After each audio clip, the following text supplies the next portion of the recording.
If I told you that the government is now parenting children and parents are not parenting their children, you wouldn't believe me, but that is exactly what's going on. The UK now has the Online Safety Act, which is supposed to be keeping kids safe online as well. Now in the United States, the Kids Online Safety Act has now been resurrected, and on the surface, everything looks great. What it's all about is it's supposed to be protecting kids online from things like pornography, right? That is the surface level. Unfortunately, it goes much deeper and it's actually very bad. And it's on the same note as what I've been yapping about all day now. For some reason, censorship is a very big problem right now, and I wanted to talk about it. So let's start in the UK. The Online Safety Act mandates that web service operators must use highly effective age verification measures to stop kids from accessing a wide range of material, on penalty of heavy fines and criminal action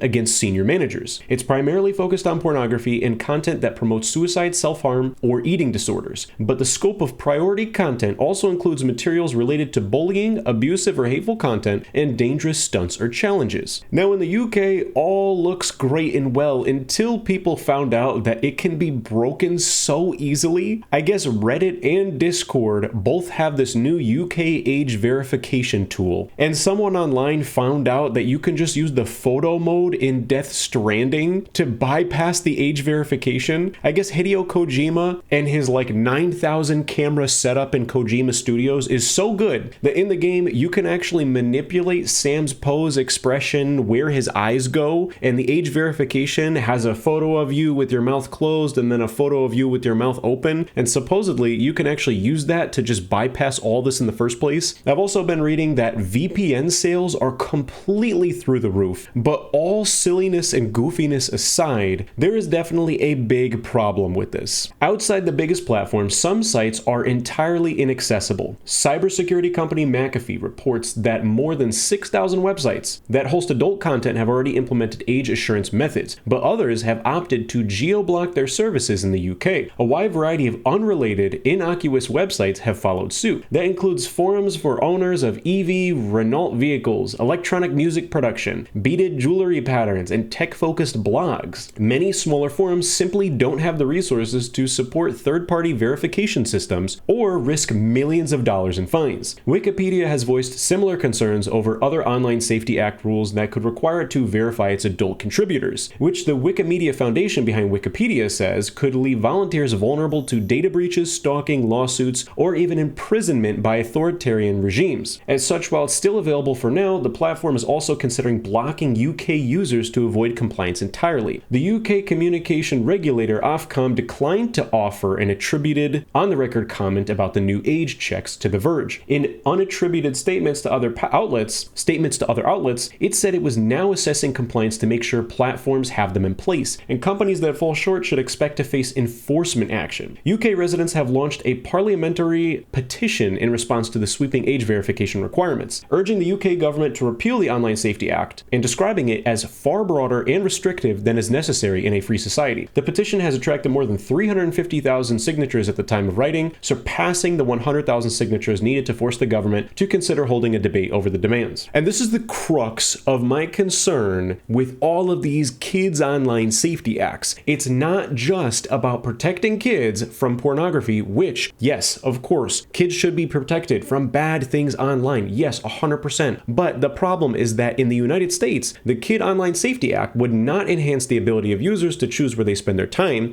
Instead, it would shrink the number of options, making strict requirements that literally only today's largest and most profitable platforms could follow. It would solidify the huge tech giants while forcing them to collect more private data on the users. It would then force them to spy on young people, and it would hand the government the power to limit what topics they can see and discuss online. It definitely is not a safety bill, it's a surveillance and censorship bill. And this is definitely the meat and potatoes of the concerns here. This kind of stuff should be happening at the household level. Parents should be monitoring their kids and making sure that their kids are not exposed to bad things online. For example, I found an amazing post the other day about how to protect kids online. So I'm just going to summarize it. Layer 1, build a relationship, just talking about it with kids. Layer 2, putting the protections on the router. Layer 3, monitoring every single device on a device level. Layer 4, avoiding using technology in the 5 places that increase the risk of digital harm. So bathrooms, bedrooms, buses, sleepovers, and grandma and grandpa's house. And layer 5, app controls are weak, but use them anyways. One of these things on their own does not really do anything. If you just put a parental control thing on a phone, it's really not going to do anything. Clearly, you need multiple layers, and I don't understand why people are giving up their freedom of speech and just giving up their freedoms in general so that the government can handle this. And it's so sad to see. I remember when the Guardians of Galaxy movie came out and someone said the F word in the movie, and tons of moms were congregating on the internet, very, very upset. But at the end of the day, the parents, before they take their kids out to the movies, should be researching the movie and figuring out, is this movie appropriate for my child to watch? And if you go on IMDb or some of these other websites, there are resources out there that will tell you, oh, hey, actually, the F word is going to be said in this movie, despite it being rated PG-13. So it definitely is irritating that this has this surface level, like very wrapped up in a bow presentation of like, yeah, this is about the kids, we're protecting kids online. Well, really, that should be happening on a household level. And then what ends up happening is that, call me a conspiracy theorist, but what it really does look like at the deeper level is that some of these small businesses or even just small websites, I mean, come on, an electric vehicle forum or like a jewelry website or like a tech forum website,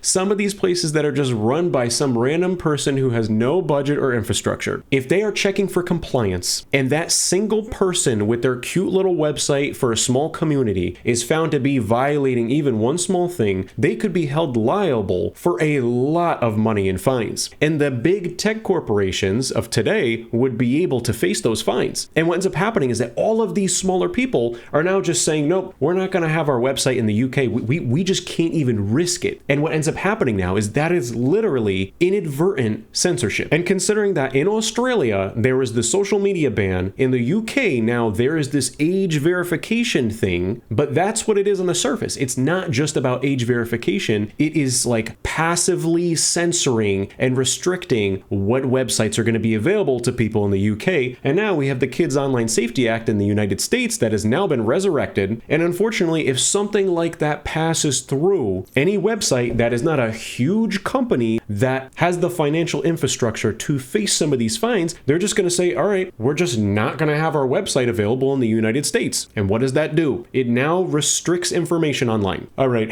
Anyways, I am done ranting about this. It really is just stupid because if you are just anyone on the street and you heard about the Kids Online Safety Act, to me, I would say, oh yeah, that sounds great. Kids should be protected online. But unfortunately, when you read into it deeper and further, you can see the effects and the impact that it's having. And then I feel like I'm being gaslit and I feel like I'm a conspiracy theorist now because I'm thinking, oh, well, that's interesting because this looks like censorship. But no, it's about the kids. It's not. Unfortunately, it is not. So I really hope that this Safety Act gets some sort of overhaul so that it doesn't cause inadvertent censorship and closure of smaller websites that couldn't handle the fines. So I'm done now.